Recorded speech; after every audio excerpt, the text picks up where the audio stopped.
What's up guys, this is Seth from Dark Waters Fly Shop. I'm gonna go ahead and run you through a tying tutorial today. Really simple. I'm kind of getting bored in the winter months, so I'm gonna put a couple of these together with some flies that I use that are extremely successful. This is a brook trout fly that I'm gonna show you today, and it's just a very simple zonker pattern. It is weighted, but it's got a couple cool features about it. There's a lead core. You're gonna see we're gonna do some lead wraps around the base.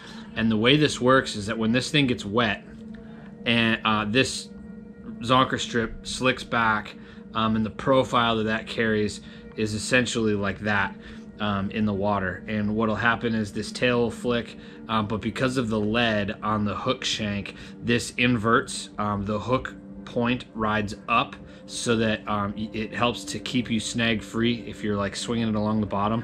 I do tend to use like a sink tip when I use these in fast current. I'll swing them downstream. I'll do a lot of different techniques with them, but this is a pattern that my cousin Tim came up with. He fishes a lot of rivers down in central Wisconsin and slams giant browns on these things, but he dubbed this thing the Z for zonker, H2O for waters, obviously our last name. So I'll run you through the materials list for this real quick, and then we'll go ahead and do it. For the hook that we tie these on is a mustad streamer hook. It's a long streamer hook, and that is a size 4 is essentially what that is. So you can go a little bit bigger, a little bit smaller based on what you want to do. I always end up using Vivus tying thread GSP just because it's unbreakable. Then you can use, you got your lead-free wire, and then what's cool about these is you can do all different colors. I've got a number of different colors. Like this would be obviously like an orange, like maybe a sculpin or something like that, and then I come through with a white. I have a lot of success on white, but what I'm going to do today is I'm going to do a gold, and then I'm going to come in with some brown over the top of it. So I'm going to go ahead and just measure out the hook shank length for this as I go ahead and cut my materials here, and let's see what we got going on. I'm in the back room of the coffee shop here today, so if you see people walking in and out, hopefully it's not too distracting for you. Sorry, and the other material that I'm using here is Mylar. So I got Mylar thread. You cut that, you pull the inside of it out. I've got zonker strip. The cool thing is you can get these in any color that you want. So we're gonna go ahead and do our thread base here on the bottom of this. And continue on. And this is basically just gonna give our wire something to hang on to as I reef on these. If I get a snag or if I'm trying to position something, every once in a while, if you've tied streamers like this, you'll realize that you can get to points when you're fishing that your pattern will actually slide up and down the hook shank. So if you put a decent thread base on here, it's going to give that wire something to grab to, and it won't become a problem. So I'm gonna go ahead and put my wire on. I'm gonna do a couple different layers of this. This stuff isn't as thick as I would like it to be, but this pattern's super quick. Like, we'll be done with this in a matter of minutes. I'm not gonna go all the way up to the hook eye, and you'll see why. I need some space there. I don't want to crowd that. I need some space at the end of that to tie my zonker strip after I'm done through. I'm going to come back with some more lead. This is just going to weight this down. Again, like I said, when this thing is in the water, the hook eye is going to, or the hook point is going to be inverted. So because of the lead that's on here, when this thing rides in the water, it's going to ride like that. So the next thing we're going to do is we're going to just tie wrap our thread around that just to secure it. Just go back and forth on it a couple times.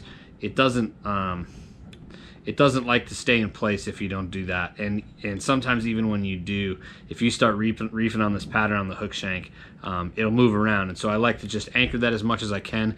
There's not really a neat way to do it as that I have found yet. So then I'm going to do is I'm going to take this Mylar, and I'm going to slide this Mylar right over the top of this whole pattern, okay, all the way to the front. Don't worry about crowding your hook eye at this point, we can trim that when we're done. The important thing is that it gets all the way to the back here.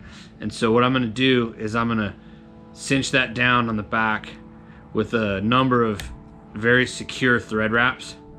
And I'm even gonna do a small half hitch or whip finish on the end of that, just so that I know that that's secure. So then the next part is to cut our length of zonker fur, which is here. And I'm gonna go a little bit further than the back end of that hook.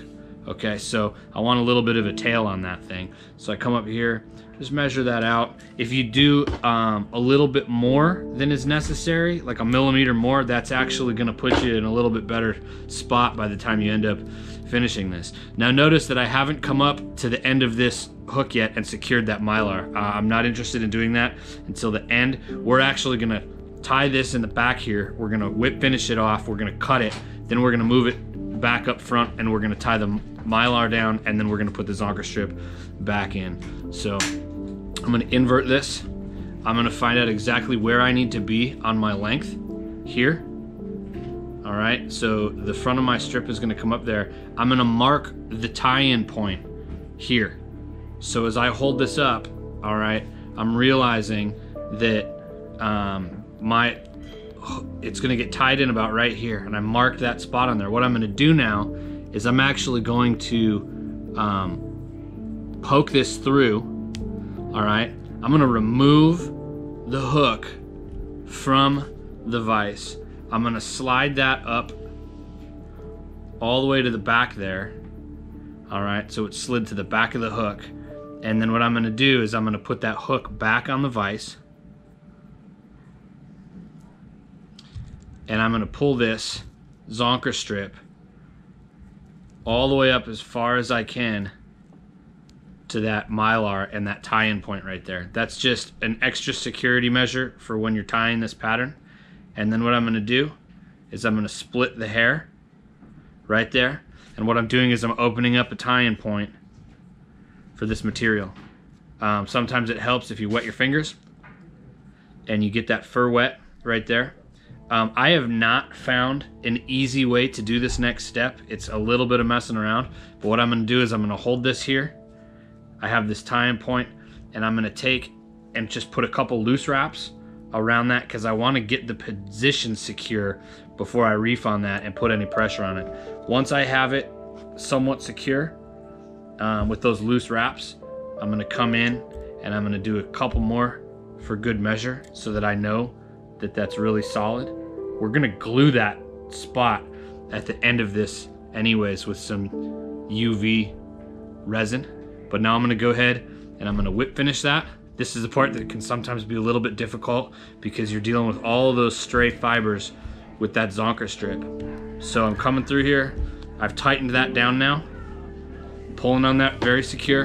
I'm cutting this thread.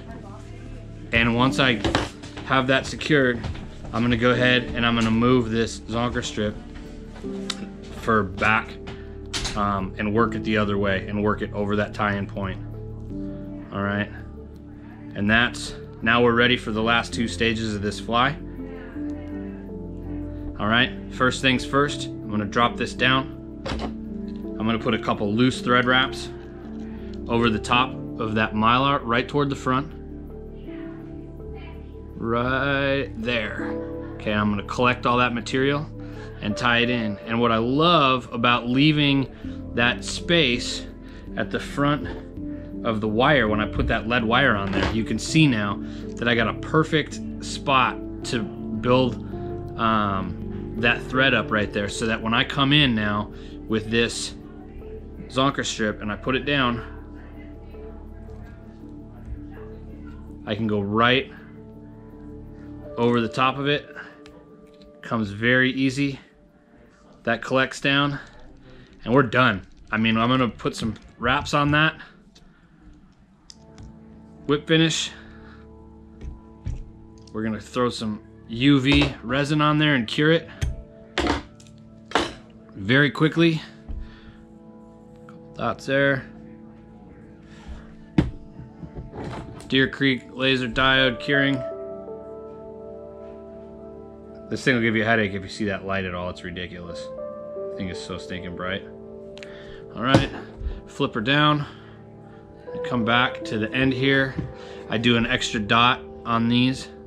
And I'm telling you guys, these zonker patterns are extremely deadly. I use these for brook trout. I use them for brown trout. And they're an extremely easy pattern to tie. But that's it right there. Minimal waste of your materials.